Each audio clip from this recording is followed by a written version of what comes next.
அனைவருக்கும் வணக்கம். முன்னொரு காலத்துல நான் ஸ்டோரி அப்லோட் பண்ணிட்டு இருந்தேன். இப்ப ரொம்ப நாளா பண்ணல. அதனால நீண்ட இடைவெளிக்கு பிறகு மாரல் ஸ்டோரி 45யோட உங்களை சந்திக்கிறேன். இந்த கதையில ஒரு விவசாயி அவரோட 2 பசங்க இருக்காங்க. ஒரு பையனுக்கு 10 வயசு, இன்னொரு பையனுக்கு 5 வயசு. இந்த 5 வயசு பையன் சின்ன பையன் அப்படின்னு சொல்லி 10 வயசு பையனுக்கு எப்படி களை எடுக்கணும் அப்படின்னு சொல்லி கொடுக்குறாங்க. அதுக்கப்புறம் கொஞ்சம் வருஷங்கள் ஆகுது. அப்ப இந்த பெரிய பையனுக்கு 20 வயசு ஆயிருச்சு. சின்ன பையனுக்கு 15 வயசு. அப்பயும் அவன் சின்ன பையன்னு சொல்லி அவனுக்கு எதுவுமே சொல்லி கொடுக்காம இந்த பெரிய பையனுக்கு எப்படி உழுகிறது, எப்படி டிராக்டர் ஓட்டுறதுன்னா 20 வயசுல சொல்லி கொடுக்குறாங்க. அதுக்கப்புறம் பெரிய பையனுக்கு 25 வயசு ஆயிடுது. சின்ன பையன் 20 வயசு. ஆனா அவன் அப்பயும் சின்ன பையன்னு சொல்லி அவனுக்கு எதுவுமே சொல்லி தரல. பெரிய பையனுக்கு மட்டும் அதுக்கப்புறம் எப்படி நடுறது, அதுக்கப்புறம் என்னென்ன ப்ரொசீஜர் அப்படின்லாம் சொல்லி கொடுக்குறாங்க. அப்புறம் இவங்க 2 பேருக்கும் கல்யாணம் ஆகுது. பெரிய பையனுக்கும் சின்ன பையனுக்கும். அவங்க அப்பா அம்மாக்கு வயசாயிடுச்சு. அதனால அவங்க அப்பா அம்மா என்ன சொல்றாங்க, ஃபர்ஸ்ட் பையனை கூப்பிட்டு அப்படின்னா, நீ இந்த மாதிரி இந்த நம்ம விவசாயம் பண்ற நிலத்தை மட்டும் வச்சுக்கோ, உனக்குதான் விவசாயம் பண்ண தெரியும்ல, நீ இதை பண்ணி பொழைச்சுக்கோ.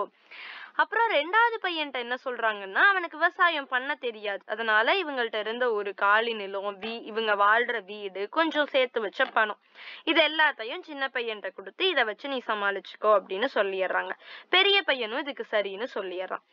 இப்ப பெரிய பையன் என்ன பண்றான் அப்படின்னா, அவனுக்கு கொடுத்த அந்த நிலத்துல நல்லா இவனுக்கு விவசாயம் பார்க்க தெரியும்ல, அதனால விவசாயம் பார்த்து அந்த ஒரு நிலத்தை பன்மடங்காக்கி அந்த நிலத்தை அப்படி பச்சை பசேல்னு இவன் வச்சிருக்கான். அதுல இருந்து கிடைக்கிற வருவாயில இவனோட குடும்ப செலவை இவன் பாத்துக்கிறான்.